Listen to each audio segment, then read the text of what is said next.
Good morning बच्चों। आशा करती हूँ आप सभी बहुत अच्छे होंगे, स्वस्थ होंगे।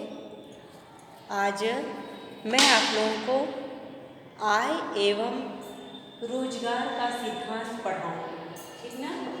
आय एवं रोजगार या रोजगार एवं आय का सिद्धांत, ठीक है। Theory of income and employment. तो सबसे पहले हम लोग देखते हैं कि पूर्ण रोजगार किसे कहते हैं। पहले हम लोग रोजगार का सिद्धांत थोड़ा सा देख लेते हैं, रोजगार के विषय में जान लेते हैं। पूर्ण रोजगार किसे कहते हैं? तो इसमें पूर्ण रोजगार का तात्पर्य होता है कि जब व्यक्ति को उसकी इच्छा के अनुसार, ठीक ना, सही व्यक्तियों को उनकी इच्छा के अनुसार और अपनी इच्छा की मजदूरी पर या पारिश्रमिक पर जब उन्हें काम मिल जाता है तो उसको फुल एम्प्लॉयमेंट या पूर्ण रोजगार कहा जाता है, ठीक है। मतलब जब व्यक्ति को उनकी इच्छा के अनुसार और उनकी इच्छा के अनुसार ही पारिश्रमिक जब मिल जाता है तो उसको पूर्ण रोजगार की स्थिति कहते हैं। अर्थात ये है कि सभी व्यक्तियों को उसमें सभी लोगों को रोजगार की प्राप्ति हो। इसी तरह से है अल्प रोजगार।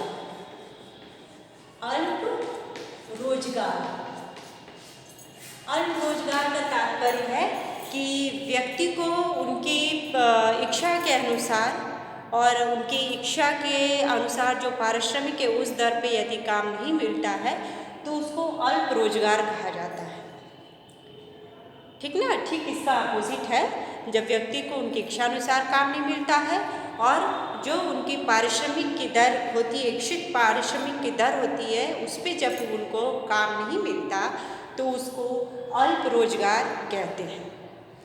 इसी तरह से है बेरोजगार। बेरोजगार किसे कहेंगे?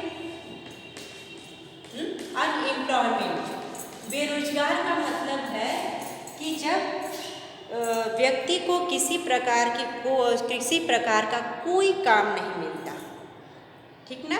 जीवन यापन करने के लिए जब व्यक्ति को काम नहीं मिलता है या रोजगार की प्राप्ति नहीं होती है तो उसको बेरोजगार या बेरोजगारी की स्थिति कहते हैं। ये अर्थात कि व्यक्ति काम चाहता है लेकिन उसको काम नहीं मिलता है तब वो बेरोजगार कहलाएगा। अब इसमें है स्वैच्छिक बेरोजगारी, ठीक ना। स्वैच्छिक बेरोजगारी है, दो तरह का है। स्वैच्छिक बेरोजगारी,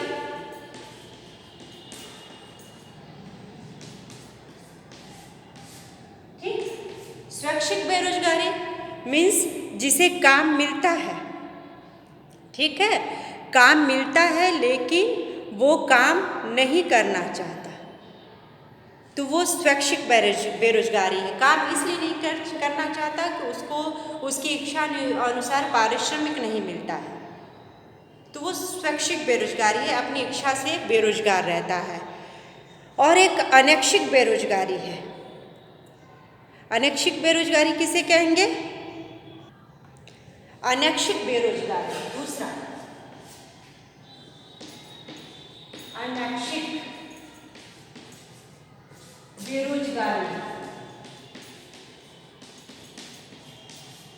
इसमें यह है कि व्यक्ति को रोजगार मिलता है लेकिन वो अपनी इच्छा के अनुसार काम नहीं करता या व्यक्ति को उस मजदूरी पर काम नहीं मिलता, रोजगार नहीं करना चाहता जो मजदूरी उसको मिलती है, उसको अनैच्छिक बेरोजगारी कहते हैं। मतलब व्यक्ति के पास रोजगार नहीं होता है, ठीक ना, और वह रोजगार करना चाहता है लेकिन उसको उस प्रचलित दर पे या उसकी इच्छा के अनुसार पारिश्रमिक नहीं मिलता तो वो अनैच्छिक बेरोजगारी हो जाएगी। तो ज़्यादातर जो हम लोग अर्थव्यवस्था में देखते हैं उसमें अनैच्छिक बेरोजगारी को ही लिया जाता है, स्वैच्छिक बेरोजगारी को शामिल नहीं किया जाता है। तो बेरोजगारी के दो प्रकार हैं, स्वैच्छिक बेरोजगारी और अनैच्छिक बेरोजगारी। तो अनैच्छिक बेरोजगारी जो है उसमें मांग को प्रभावित करती है, ठीक ना, एग्रीगेट डिमांड को ये प्रभावित करती है, क्योंकि जब बेरोजगारी रहेगी, लोगों के पास इनकम की कमी रहेगी, तो वो उपभोग की वस्तुएं जो हैं वो कम प्रयोग करेंगे। तो ये आपका थोड़ा सा है रोजगार से संबंधित, ठीक। इसके बाद हम लोग थोड़ा सा देखेंगे कि आय निर्धारण का सिद्धांत क्या है। इसमें हम लोग परंपरागत अर्थशास्त्रों के विषय में जानेंगे थोड़ा सा।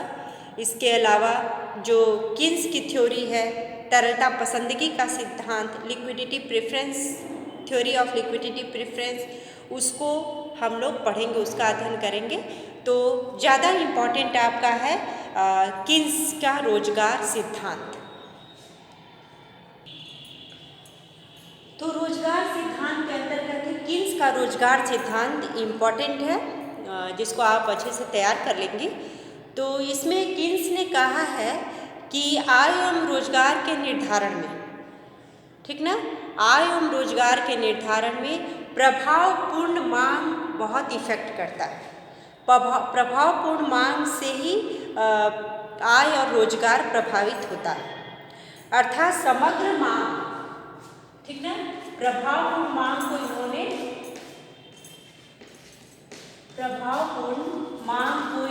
महत्व दिया है। इसका मतलब है कि समग्र मांग, जिसको एग्रीगेट डिमांड कहते हैं, मैंने बताया था, एडी एग्रीगेट डिमांड, और समग्र पूर्ति से प्रभावित होती है। समग्र पूर्ति से प्रभावपूर्ण मांग प्रभावित होगी। तो इसमें ये है कि समग्र मांग और समग्र पूर्ति पूर्ण रोजगार को दर्शाता है, ठीक ना, पूर्ण रोजगार को या फुल एम्प्लॉयमेंट,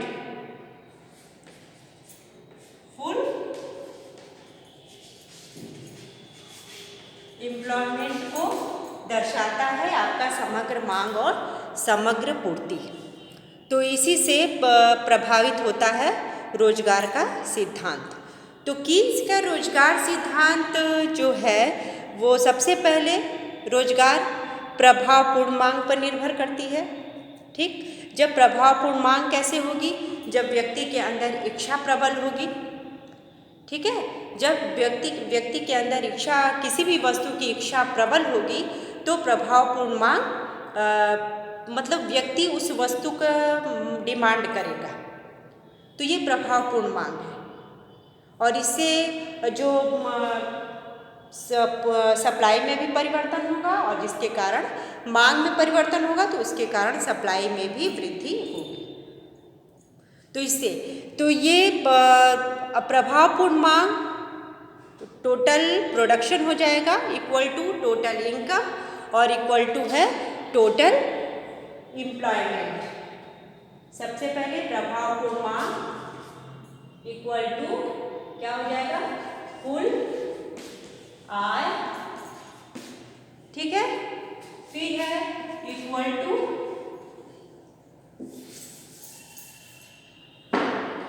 प्रभावपूर्ण मांग इक्वल टू कुल आय, कुल उत्पादन, यहाँ पे कुल उत्पादन होगा, टोटल प्रोडक्शन, कुल उत्पादन, फिर है इक्वल टू कुल आय, टोटल इनकम, फिर है इक्वल टू कुल रोजगार। ये होगा आपका प्रभावपूर्ण मांग, ठीक। प्रभावपूर्ण मांग इक्वल टू कुल उत्पादन, जब डिमांड होगी तो उत्पादन, फिर इससे आय में वृद्धि होगी, और रोजगार जो होगा कुल रोजगार यानी फुल एम्प्लॉयमेंट दर्शाएगा, दिखाएगा। तो ये पहला पॉइंट हो गया। दूसरा है जो टोटल डिमांड फंक्शन है, टोटल डिमांड फंक्शन प्रभावपूर्ण मांग तथा जो कुल मांग फलन है और कुल पूर्ति फलन है, दोनों द्वारा निर्धारित होता है आपका प्रभावपूर्ण मांग। ठीक है, प्रभावी मांग जो है वो कुल मांग फलन, प्रभावी मांग, कुल मांग फलन, आप लोग मांग फलन पढ़ चुकी हैं। प्रभावी मांग,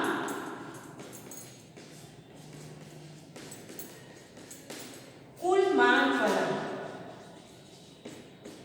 कुल मांग फलन और कुल पूर्ति फलन द्वारा, पूर्ति फलन द्वारा निर्धारित होती है ये। ठीक है, प्रभावी मांग, कुल मांग फलन, कुल मांग फलन किसे कहते हैं ये आपको मैंने बताया है, आप इसको पीछे चेक कर लीजिएगा। टोटल डिमांड फंक्शन, तो इसमें और कुल पूर्ति फलन के द्वारा निर्धारित होती है। मतलब कुल मांग कितनी है और कुल पूर्ति कितनी है, दोनों में जो फलनात्मक संबंध होता है वस्तुओं के साथ, उसी को प्रभावी मांग कहा जाता है। तो उससे निर्धारित, उससे प्रभावित होती है कुल मांग फलन। तो वो प्रभावी मांग। फिर है कुल मांग फलन उपभोग व्यय, निवेश व्यय और सरकारी व्यय के द्वारा निर्धारित होता है। कुल मांग फलन,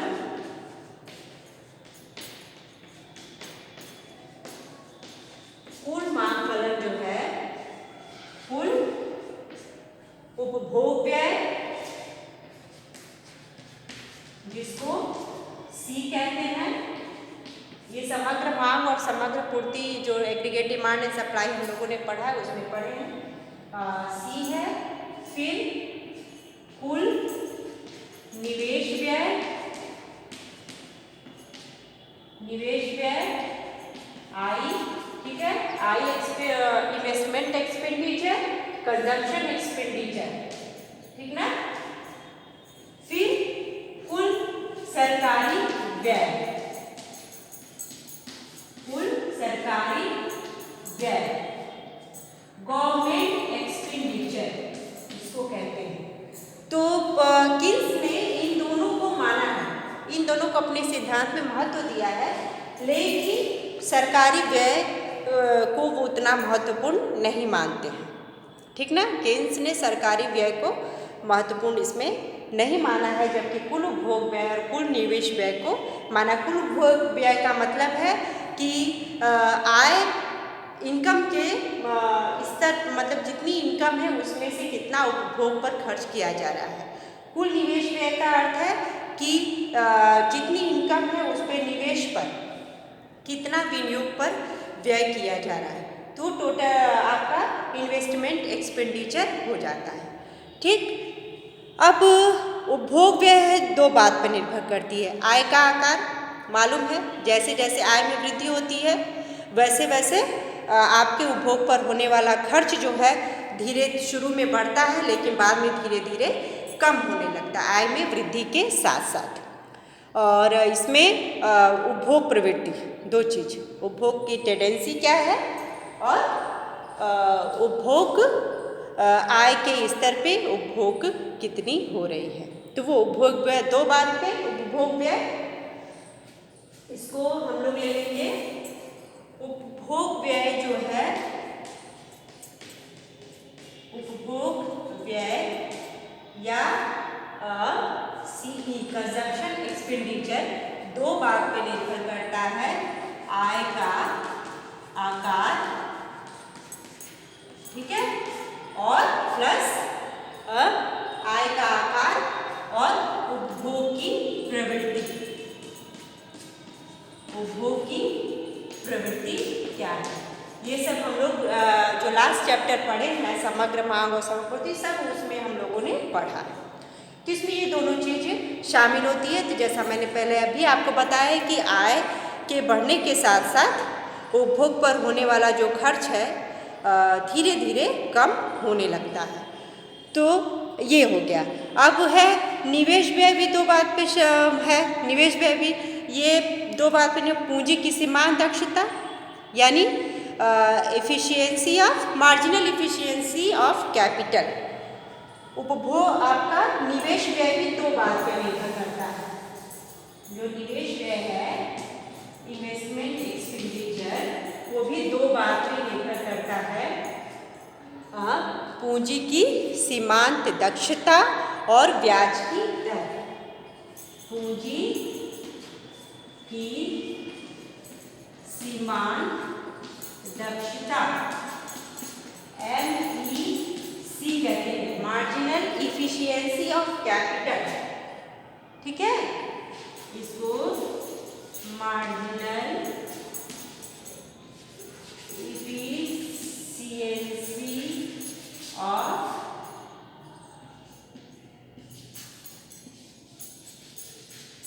कैपिटल कहते हैं। इसको MEC या मार्जिनल इफिशियंसी ऑफ कैपिटल और रेट ऑफ इंटरेस्ट दो बातों पर निर्भर है। ब्याज दर यानी ब्याज दर पे ये निर्भर करता है। और इसी तरह से है पूंजी की जो सीमांत दक्षता है वो भी दो बात पे निर्भर करेगी। निवेश व्यय पूंजी की सीमांत दक्षता, सीमांत दक्षता मीन्स पूंजी में कितनी इफिशियंसी है, यदि हम उसका प्रयोग करते हैं तो उसमें कितनी इफिशियंसी है कि हमारे पूंजी में वृद्धि करे। और इसी तरह से है ब्याज दर, यदि ब्याज दर कम रहेगा तो व्यक्ति सेविंग जो है वो कम बैंकों में या वित्तीय संस्थाओं में कम करेगा, और जब ब्याज दर अधिक रहेगा तो व्यक्ति जो है वो निवेश अधिक करेगा। ठीक ना, तो इसमें ये चीज है। और पूंजी की सीमांत दक्षता भी दो बात पे निर्भर करेगी।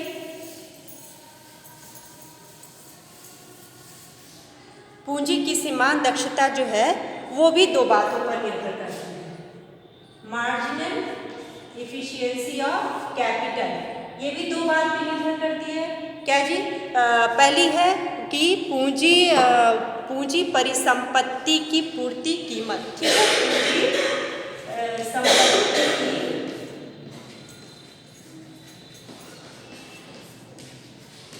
पूर्ति कीमत। पूर्ति कीमत का मतलब है कि यदि हम अपनी परिसंपत्ति या संपत्ति बेचते हैं तो उसकी कीमत कितनी होगी। ठीक ना, खरीदने और बेचने पर उससे जो प्राप्त होने वाली कीमत होती है उसको कहा जाता है पूंजी परिसंपत्ति। मार्जिनल इफिशियंसी ऑफ कैपिटल में पूंजी परिसंपत्ति की पूर्ति कीमत देखी जाती है, और दूसरा है पूंजी परिसंपत्ति। दूसरा है पूंजी परिसंपत्ति की संभावित आय। ठीक ना, पूंजी संपत्ति की संभावित आय, मतलब इसे आय में कितनी पूंजी परिसंपत्ति, जो मतलब हम पूंजी के द्वारा जो परिसंपत्ति खरीदे हैं या हमारे पास है उसको बेचने से या भविष्य में इसकी कीमत कितनी होगी और उससे हमको कितनी आय की प्राप्ति होगी। तो ये दो मार्जिनल इफिशियंसी ऑफ कैपिटल जो है दो बात पे निर्भर करती है, पूंजी परिसंपत्ति की पूर्ति कीमत और पूंजी परिसंपत्ति की संभावित आय। तो इतना ये। उसके बाद ब्याज की दर भी दो बात पे निर्भर करेगी, जो रेट ऑफ इंटरेस्ट तरलता पसंदगी पर और द्रव्य की पूर्ति पर। जो हम लोग आज पढ़े थे ब्याज की दर, ब्याज की दर जो हम लोगों ने बताया ये भी दो बातों पर निर्भर करेगी। तरलता पसंदगी, लिक्विडिटी प्रेफरेंस इसको कहा जाता है। तरलता पसंदगी, ठीक, और प्लस है तरलता पसंदगी और प्लस है द्रव्य की पूर्ति। द्रव्य यानी मुद्रा, ठीक है, द्रव्य की पूर्ति इस पे निर्भर करेगा। दो चीज़ों पे, तरलता पसंदीगी प्लस द्रव्य की पूर्ति। तरलता पसंदीगी का मतलब है व्यक्ति अपने पास मुद्रा कितनी रखना चाहेगा, क्यों रखना चाहेगा। तो देखिए तरलता पसंदीगी जो है व्यक्ति लेन देन के लिए रखता है, ठीक ना। मुद्रा जो है वो लेन देन के लिए रखा जाता है, लेन देन मीन्स क्रय विक्रय करने के लिए। उसके बाद सावधानी के लिए, सावधानी के लिए रखा जाता है, ठीक ना। और फिर सट्टा के उद्देश्य के लिए रखा जाता है, सट्टा उद्देश्य के लिए रखा जाता है। लेन देन यानी वस्तुओं और सेवाओं के क्रय विक्रय करने के लिए मुद्रा पसंद की जाती है रखना। सावधानी के लिए भविष्य में मान लीजिए कोई आकस्मिक घटना घटित हो जाती है या कोई व्यक्ति बीमार पड़ जाता है या फिर व्यापार में कोई नुकसान हो जाता है तो उससे बचने के लिए भी, सावधानी बरतने के लिए भी मुद्रा रखी जाती है। और सट्टा उद्देश्य मीन्स कुछ व्यक्ति होते हैं जो सट्टा पे पैसा लगाते हैं या शेयर मार्केट में पैसा लगाते हैं, तो उस उद्देश्य से भी मुद्रा रखी जाती है। यदि तरलता पसंदगी अधिक है तो ब्याज की दर भी अधिक होगी और तरलता पसंदगी यदि कम है तो ब्याज की दर भी कम होगी। इसी तरह से द्रव्य की पूर्ति है, द्रव्य की पूर्ति जितनी ज़्यादा होगी लोगों के मुद्रा रखने की कैपेसिटी भी उतनी ज़्यादा होगी। तो बच्चों आज हम थोड़ा सा बस यहीं पे समाप्त करते हैं। नेक्स्ट क्लास में आपको मैं फिर आगे बताऊंगी और क्लास में भी आप पूछते रहिएगा, ठीक है। और आज के लिए इतना ही, धन्यवाद।